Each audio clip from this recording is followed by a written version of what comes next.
Doctor, look. Stand aside, nurse. I'm Dr. Homebrew. Stand clear.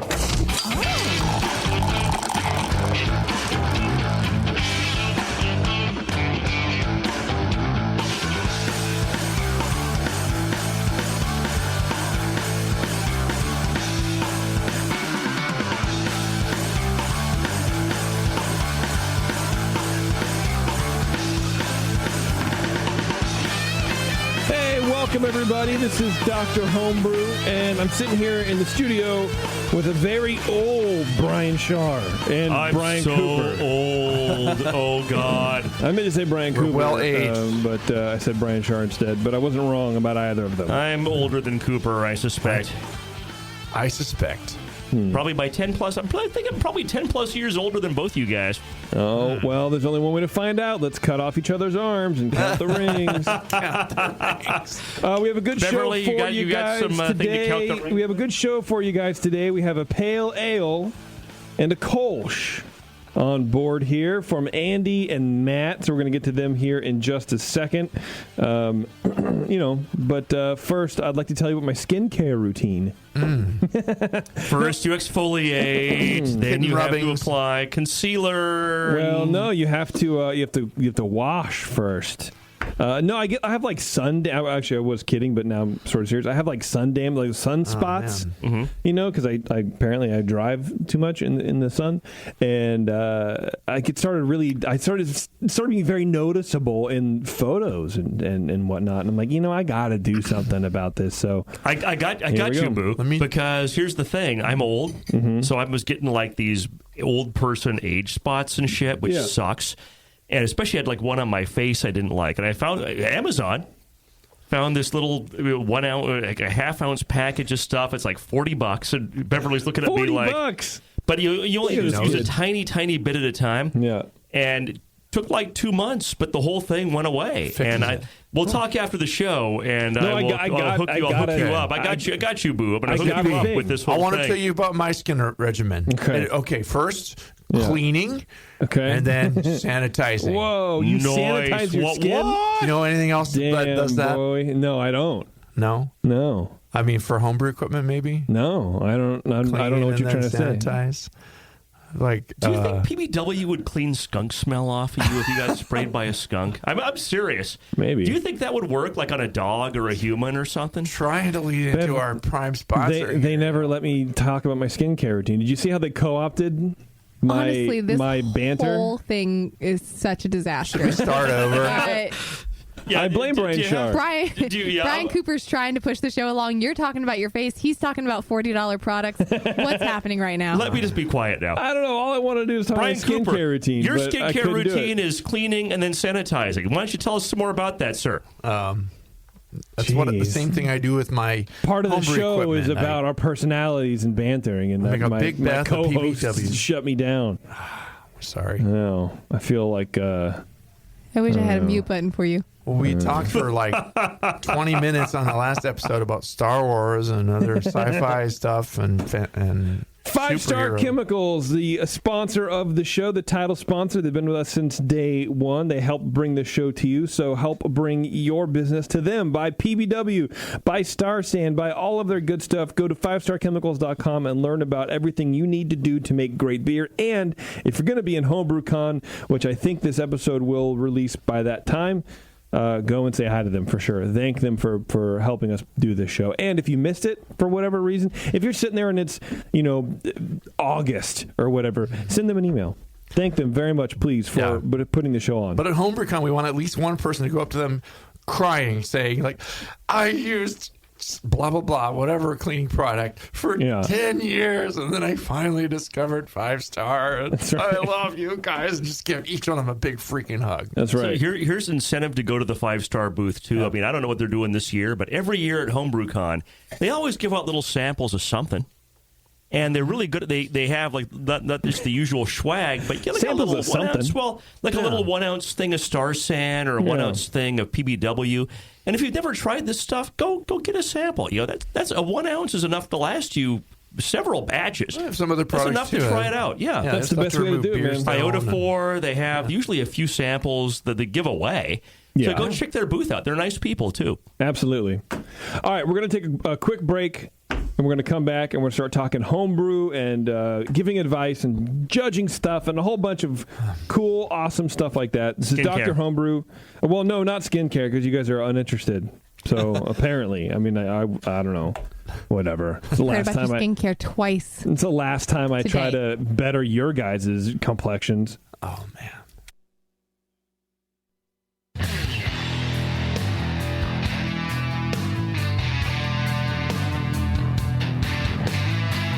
Now, back to the examination.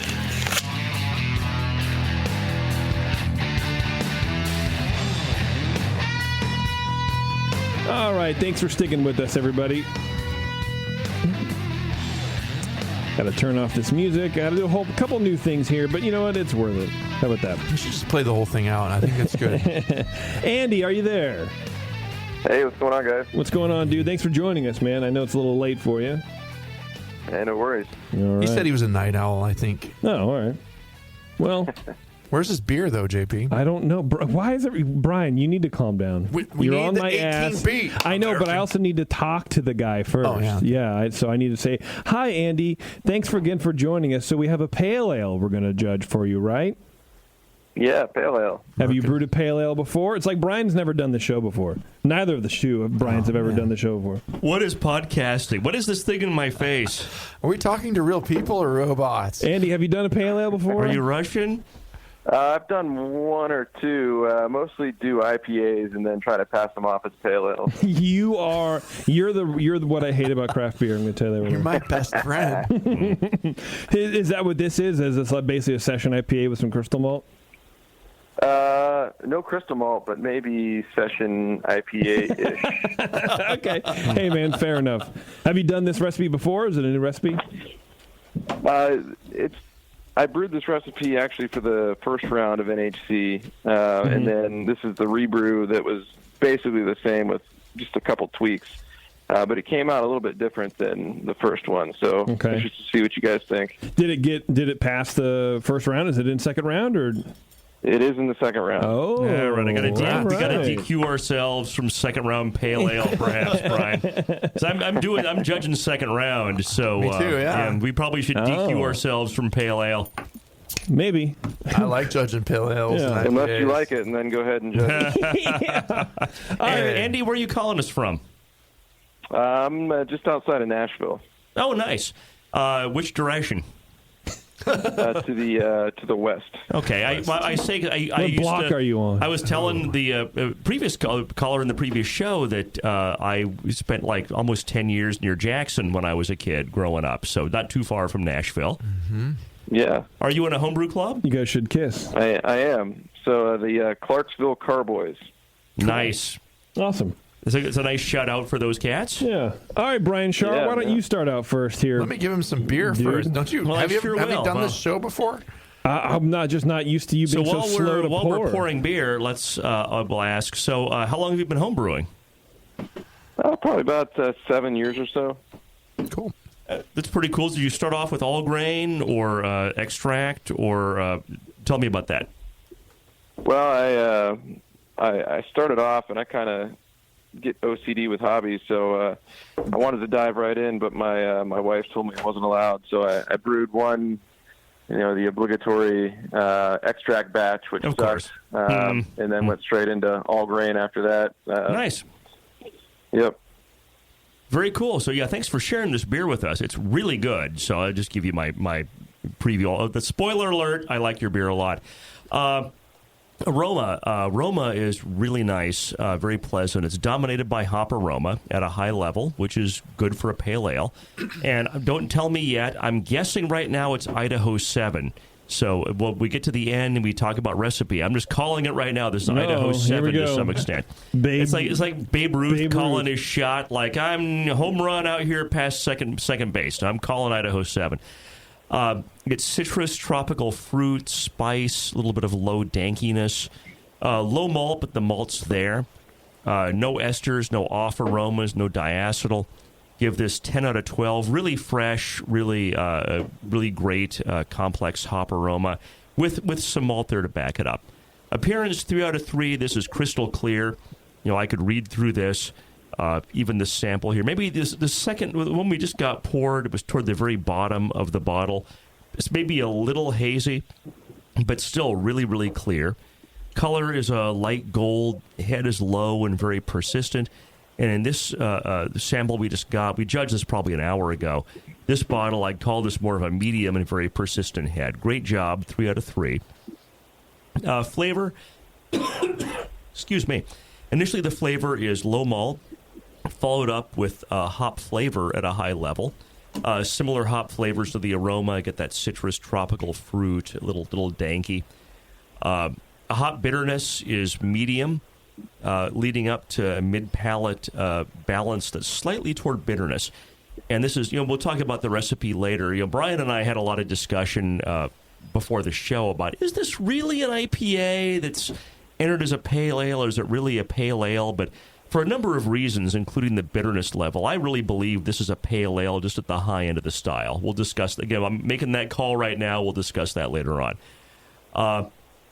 It's very well attenuated. Good job with your fermentation. The balance is slightly toward bitter and a very long and pleasant finish.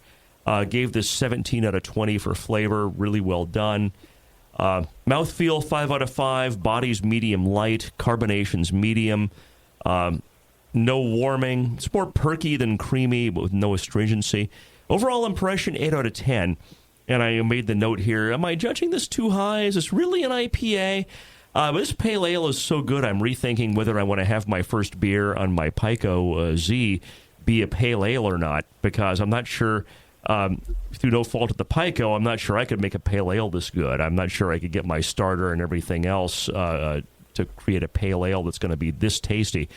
I suspect this is right on the boundary of an IPA, but due to the alcohol level and the hop bitterness, I feel this is just right on the line and not over. I'm curious to hear about that later. If anything, for changing this, I might back off on bitterness just a few percent, like 5% or something. But even that, I'm not sure is something you need to do. Extremely well done beer. It gave this 43 out of 50 overall. Great job. And looking forward to hearing what Brian has to say and then getting your fermentation and recipe specifics. Excellent. I'll echo a lot of what Brian said there. I'll put in my hop guess too. I'll go against Brian and just suggest maybe there's no Idaho 7 in there. It's all Fuggles. No, I get a little bit of a call a hop, Brian. You're going to say no Idaho 7. You got to call a hop. Citra-like aspect. Okay, here. Citra. Okay, I'm calling Citra. Okay, right. But there may be both. We never know. Could be. Aroma-wise, it's got a nice, pleasant citrusy lemon, tangerine, a little melon. Maybe there's some mosaic in there too. I don't know. Light grapefruit, but nice tropical fruit, mango and pineapple. Very slight pine and resin. Not too much of that. Kind of not super dank or anything. But it's a really interesting hop choice. It's got kind of a blend of the classic and the modern, and I really like that. Medium overall. It's not medium high like for pale ale. It's right in the territory where it's like just pushing that edge, and to me it hits a good spot. So low base malt, kind of cracker like, faint toast, out of the way, but supporting in a nice way. Medium fruity esters, very very cleanly fermented ale profile, no DMS or diacetyl or anything like that. Appearance-wise, it's a medium light golden colored beer. I poured mine first, so mine is perfectly clear. Has a low white head that fades after a while, but it actually had some nice hop lacing, on the sides of the glass. The head is finely formed, and you can really see it's a nice, some nice medium and small chain proteins in there, just holding up that head, and some hop components in there, some of the polyphenols from the hops pushing up the head and keeping it going. Mostly finer bubbles and a few larger, but 3 out of 3 for appearance. Flavor-wise, let me take a sip now. So medium high on the hops, I would say in the flavor, it's up there with the same characters as in the aroma. Just a lot of that citrusy and some tropical notes and a little bit of other.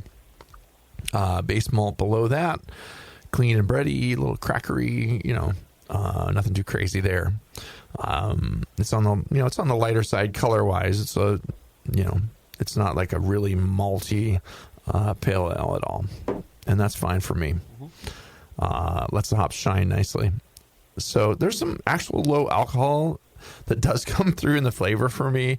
And that's like, this is the point where some people are just like, oh my God, this is not a pale ale. But it's smooth. And I don't sound like that. Come on. I wasn't talking about you. Some other judging friends I know. Yeah, that was a joke, because I would definitely say that. The balance is to the hops. Clean ale ferment, pleasant fruitiness in there. The bitterness is kind of medium low, a little bit out of the way, but there's enough there to say, hey, it's okay, a little bite from the, but not much at all. It's like, I suspect there's a lot more late hops in here than there are any bittering hops.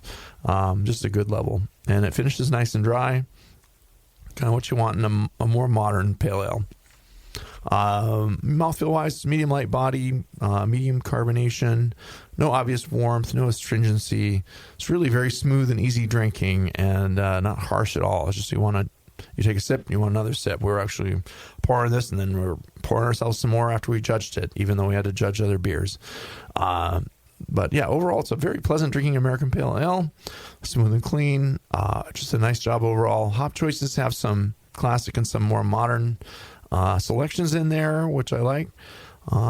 It's enjoyable. There's the alcohol, I would say, is on the slight high end for the style, perhaps, but to me, it's not expressing itself as purely IPA-like. It's just a good, modern breweries pale ale and a half almost, like pale ale and 0.4. It's not to the extreme where it's bordering on IPA quite yet.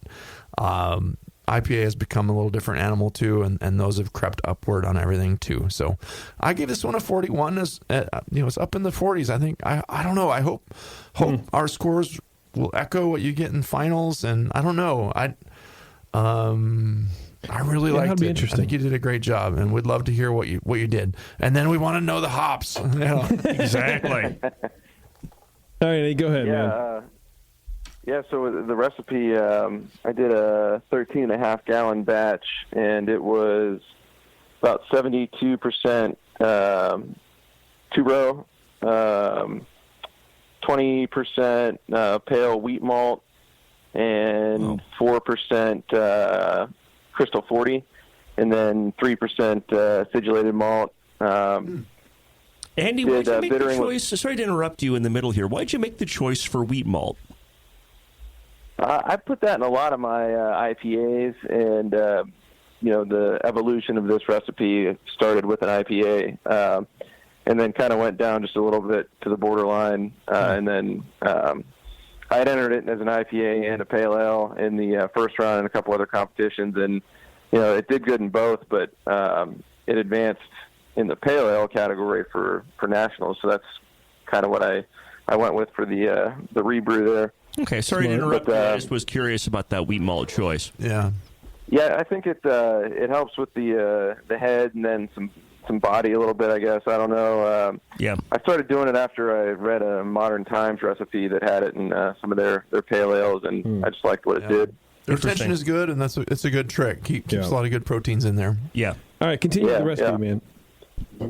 So I did a half ounce of Warrior for bittering at 60 minutes, and then I did, with 5 minutes left in the boil, an ounce and a half of Citra, an ounce and a half of Mosaic, and then I whirlpooled at 180 degrees for 15 minutes with 2 ounces of Citra Cryo, 2 ounces of Mosaic Cryo, and 2 ounces of Idaho 7. Yeah! So we're both right. You guys are both right. Jeez. Nice. Those are the only 3 hops we called out, brother. Well done, my friend. Well done. Yep.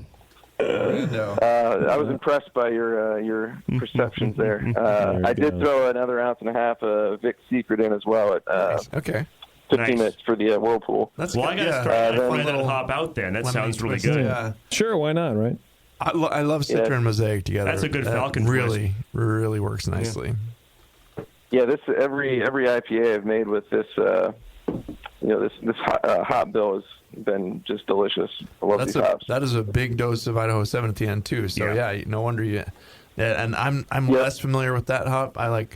I drink a lot of Altamont beers, and they blend the Citra Mosaic together a lot, and I just love like Maui Wowie is on my kegerator full time. But and that's a lot of Citra, which is why you definitely got Citra. Yeah. And I'm actually drinking a Maui Wowie right now. Me too. I got a Maui Wowie right here. Yeah. Oh, you guys should kiss. That's the blend. No. Okay. No, that's okay. Oops, I cut myself off. All right. Well, Andy, do you have any questions for these guys based on their excellent professional feedback? I mean, I was worried about the IPA Pale Ale deal there. It is high on the alcohol. It's about 6.2% around there. That's still that was all. I think this was an IPA when I brewed it originally, so I just kind of toned it down a little bit and took out some of the bittering hops and left it the way it was, and it's what I like to drink. So I just enter that. 6.2, looking at the style guidelines right here on my phone, is the exact top end of Pale Ale. Yep. Yeah, there are going to be some judges. You're right in that line. Pushing it's definitely right in the line, which I've had some other beers that were smack dab in the middle, and they kind of get lost, especially in the best of shows. Yeah, so I wanted to go on one end of the style, and I went the high side. Yeah, entering a 6.2% IPA, though, like you're just like asking to be defeated by the 7%ers out there, 7 point whatever. Yep. Well, that's the thing. That's the gaming of competition in a way, right? Is there's a strategy that's involved.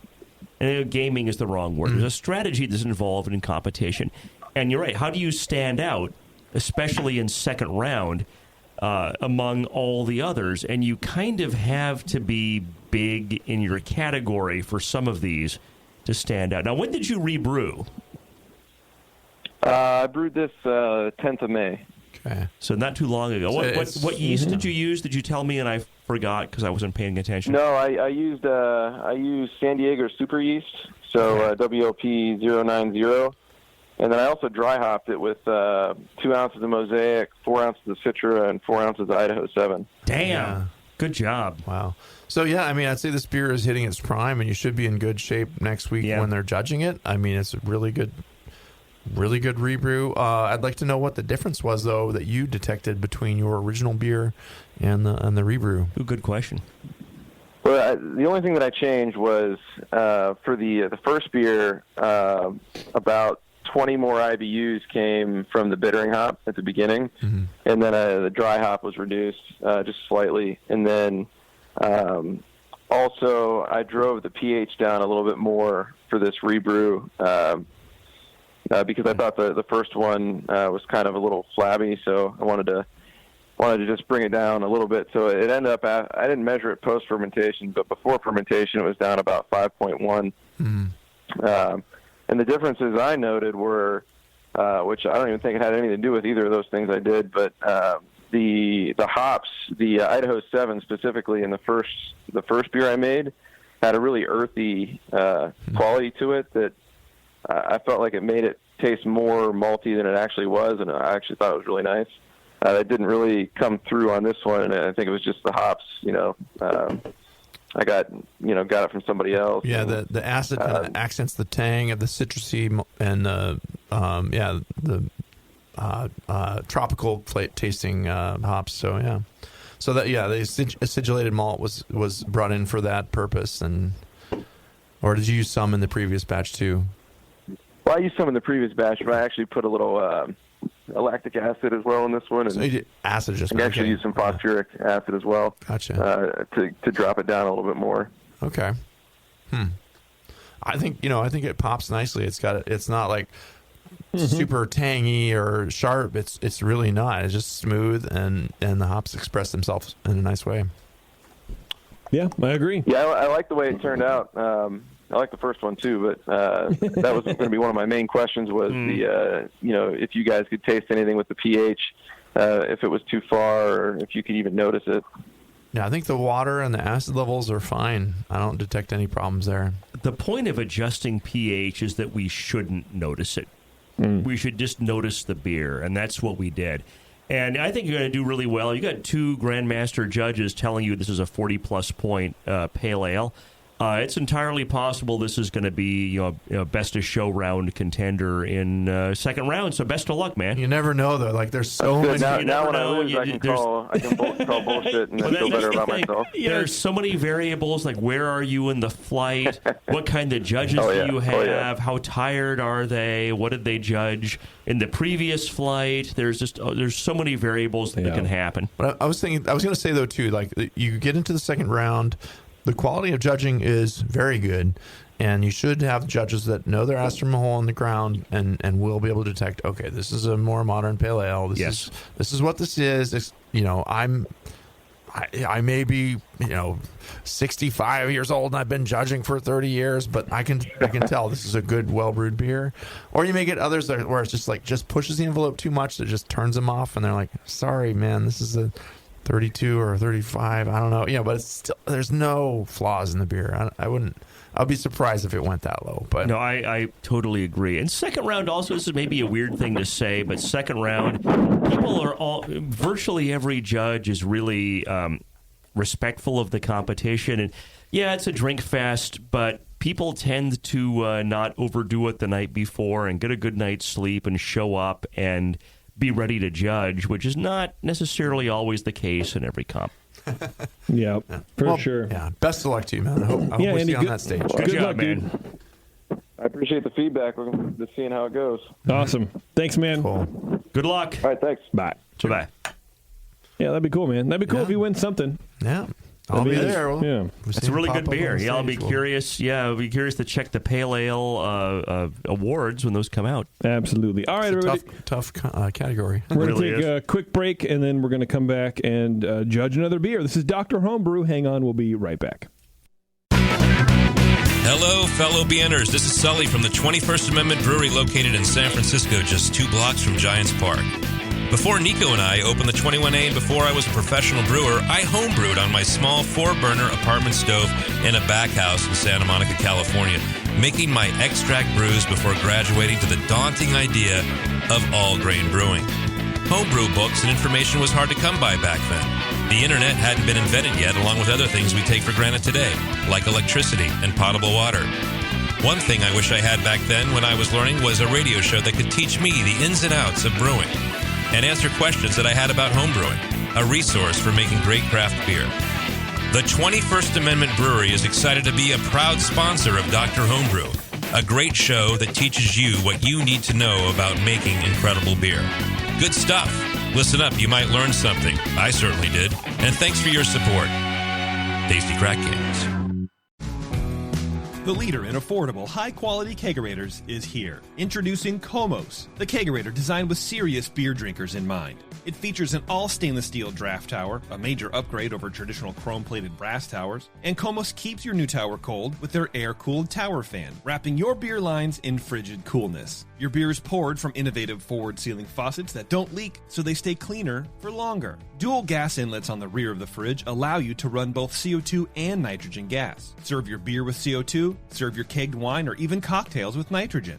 The digital temperature display has the largest range available, allowing you to use the Komos Kegerator for fermentation if you need to. And now Komos Kegerators ship with duo-tight draft fittings for that click-to-connect assembly we've all dreamed of.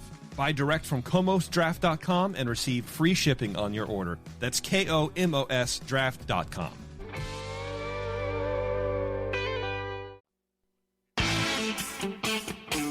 I'm sorry to tell you this, but we're going to have to pour you out. Back to Dr. Homebrew.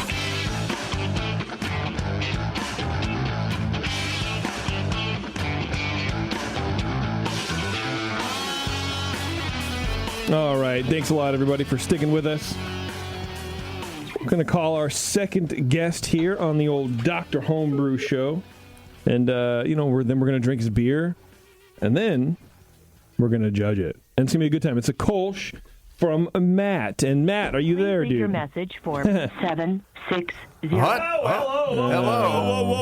I feel like He's the 760 area code. Oh my god! I feel like Matt is maybe asleep. Matt, dude, sorry we missed you. No, he's in California. He should be fine. Yeah, well, dude, trust me. If I could be asleep right now, I would be asleep right now.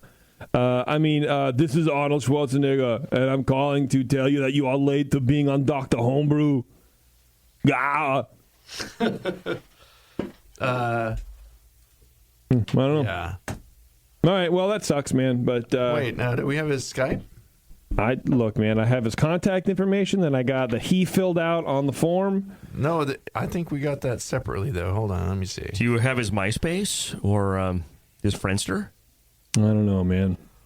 I only have... I get no smile. Not even Beverly smiles at that. I use the... So in the meantime, Brian and I will tell jokes for about 2.5 minutes until... All right, I turned off everyone's microphone so you guys don't have to deal with that.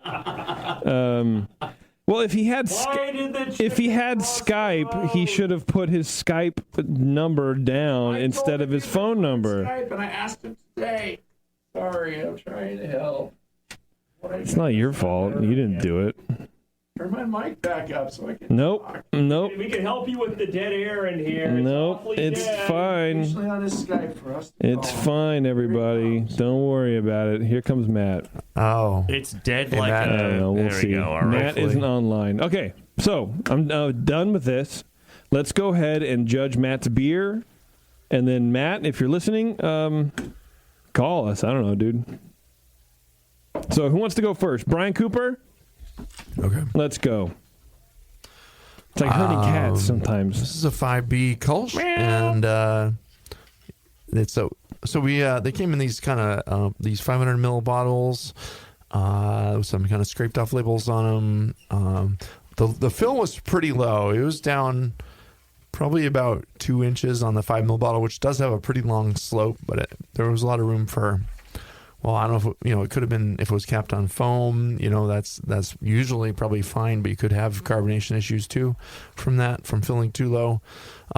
Anyway, in the nose, I'm getting kind of a lightly yeasty, bready note up front, a low oxidized paper-like note. Definitely bread. Bread, Yeah. Like I walked into a Subway. Yeah, like baked bread, yeastiness. So. Yeah, a little bit of definitely some paper-like notes in there. A low herbal hop aroma. Esters are kind of out of the way, backgroundy, a little pear-like, just hiding in there. Not super estery, so that's good. It's a Kolsch shouldn't be brightly fruity and big on that front. Didn't get any diacetyl or acetaldehyde in there. Just it's a little bit of an odd fermentation character in there, kind of. And or the yeastiness is kind of like overpowering some other things that are there, and otherwise it would smell a little more kind of light and have a nice little hop bouquet, a little more Kolsch-like. Appearance-wise, it's a golden-colored beer, but quite hazy, with a low white head that sticks around for a fairly short time only. Mostly fine bubbles. Low maltiness with a pretty big for the style bitterness and kind of coarse at that. Some papery oxidation is still evident in the flavor as well. To me, I was trying to figure out this beer, and it gives the impression of a slightly stale, watery hop tea. Okay, interesting. There's no. It's there's no obviously identifiable fermentation flaws, but it's just a little odd. And there's, hints of grassiness in the aftertaste. It's just a little too much hop going on here. With that bready, I wonder if he has a contamination. I wonder if he, and it sounds weird, I wonder if he did his starter in the same area that he maybe makes bread. Or his wife makes bread, or someone. Yeah, I would had to troubleshoot a few people who had issues like this, and that's what ended up actually happening. If you have bread yeast kind of going and you make your own bread in that area of the kitchen or wherever that is, the yeast will kind of live there, and it will actually contaminate your starters. That could be because it smells like bread, like not just a little bready, but yeah. It smells like I'm making dough. It really does. Yeah. Doughy, bready. A little, you're not wrong. It smells like my midsection. Doughy. If we poke you, will you say maybe? Yeah. All right, sorry, go ahead. Anyway. Someone had to tell a funny joke here. I'm not smelling your belly button. That's not an unpleasant aroma at all. Like, I love the it's not unpleasant. It's just not a Kolsch. Yeasty bread, but it's not what you expect in the Kolsch. So it's just kind of, there. The esters are in check, which is nice. Again, the balance is even between the hops and the malt. Mostly the hop bitterness, I would say. But yeah, it's just semi-dry finish and kind of just, it's there. Mouthfeel-wise, medium light body, no warmth, not very creamy, smooth. It's not super biting either. There's no obvious astringency going on, but the carbonation seems medium-low. Should be a little spritzier. A bit low for the style, but the yeast also adds a bit more of this kind of mouth-filling sensation. You get some of these beers that are, like a yeastier beer, like a German Weizen, feels bigger than it really finished at, Agreed. So it might have dried out to 10-10, but it's like, oh, this feels like it didn't quite attenuate out, but I don't get a big sweetness either. So that tells me there's something filling, a little more mouth-filling there. Overall impression, the beer is hitting, some of the marks for Kolsch with the light maltiness and the subdued fruitiness and dryness that's there. It's dry enough. However, the yeast and hop matter that's in suspension here are detracting from the beer and pulling it away from the style a little too much. I'm sorry. It's just, the clarity definitely needs some work. It needs to be improved there. It should be crystal clear, nice pinpoint bubbles floating up through it, and a nice, little fluffy head. And just you can filter it out, you can find it out. I'm not sure what this beer would taste like after treatments like that, but cold crashing will definitely help. You do want to watch out for oxygen contact after commencing your primary fermentation. The recipe seems to be somewhat in the territory. It's not a, although the bittering hop is maybe a little too big. Other than that, like the malts that were used are probably okay. But you want to use the freshest ingredients you can. Some nice German Pils malt. Keep that fresh malt flavor going and keep the hops, at least the bitterness, out of the way. So you can just have a nice crisp beer. But I don't know, go to Cologne and taste some Kolsch there and see what it should be and try to get a little closer there. I hope this helps a little bit. And sorry you have to listen off the air. I know we're trying to get you on there, but yeah. All right, Brian Shar, go for it, dude. So I'll digress a little bit. Talking about going to Cologne, my brother is retired from the Air Force, and he did a tour in some little place in Germany, not far from Cologne.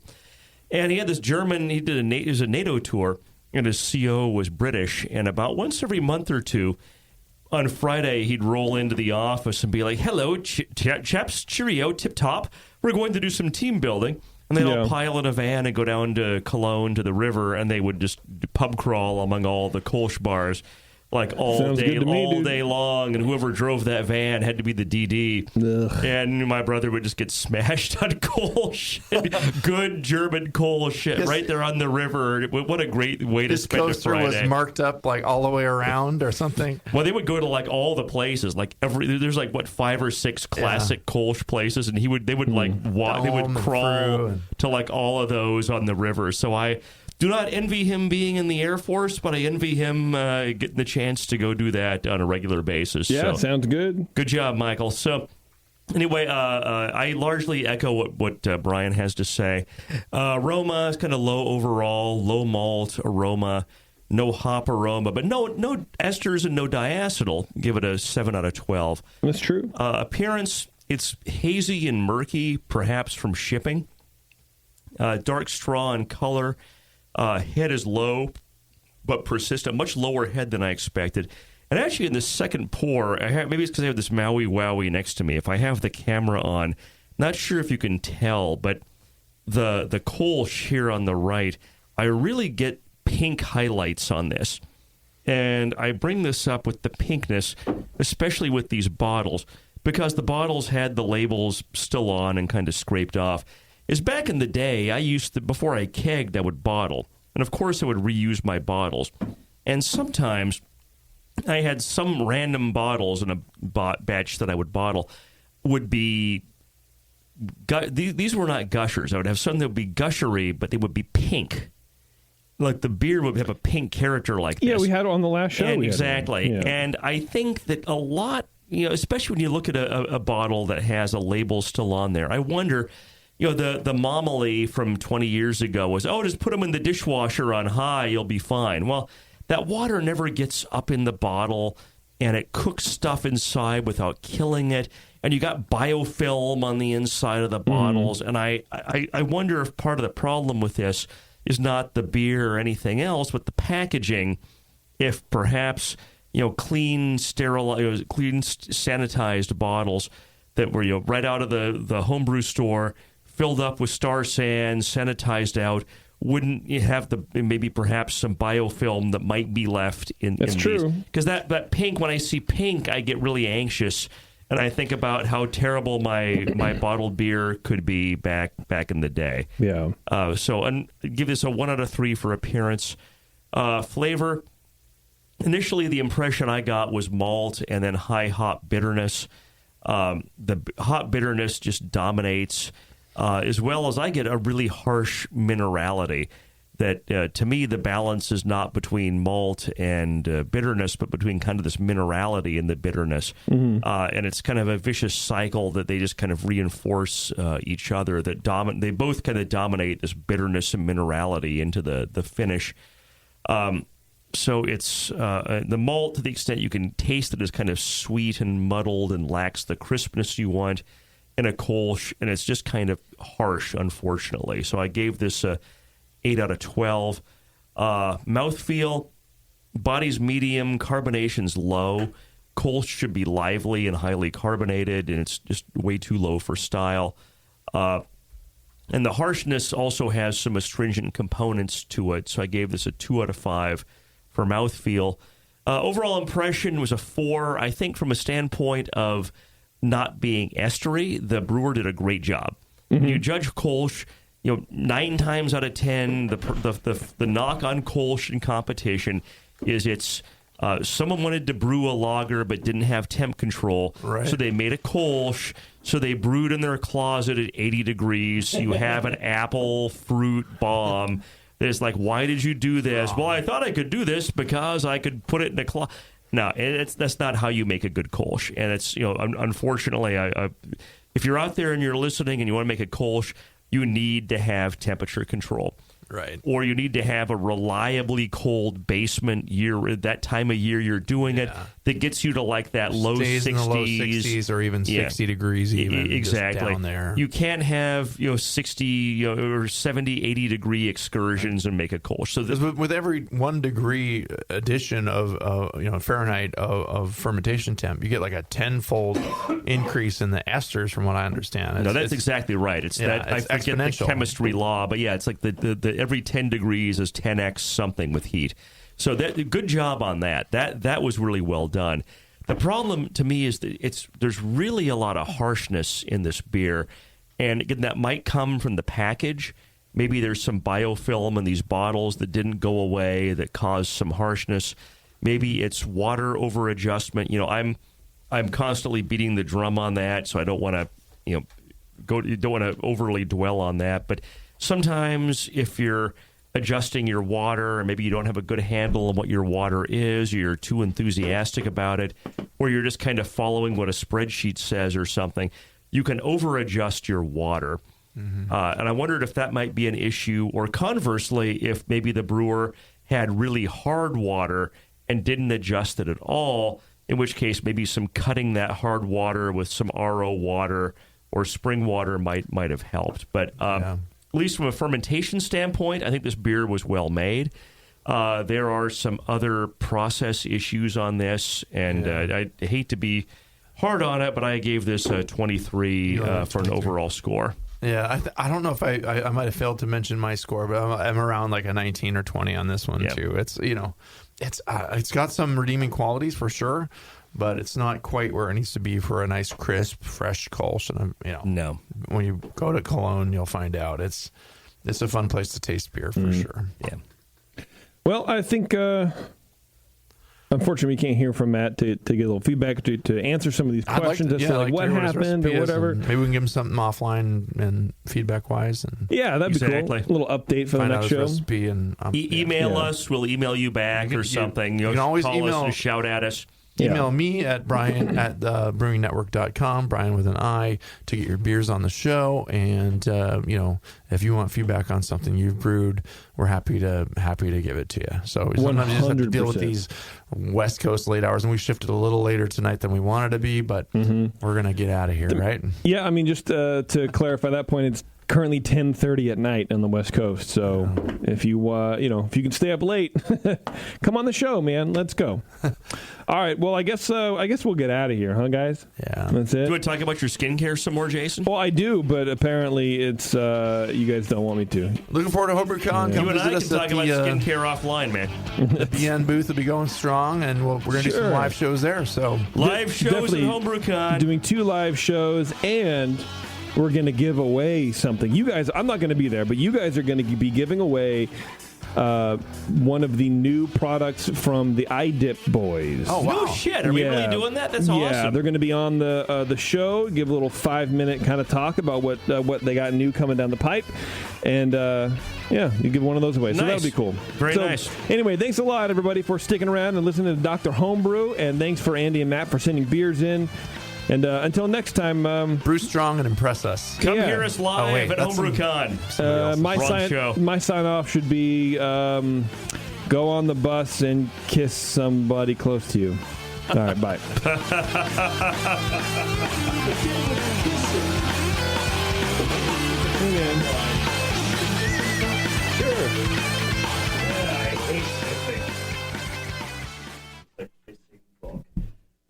So you just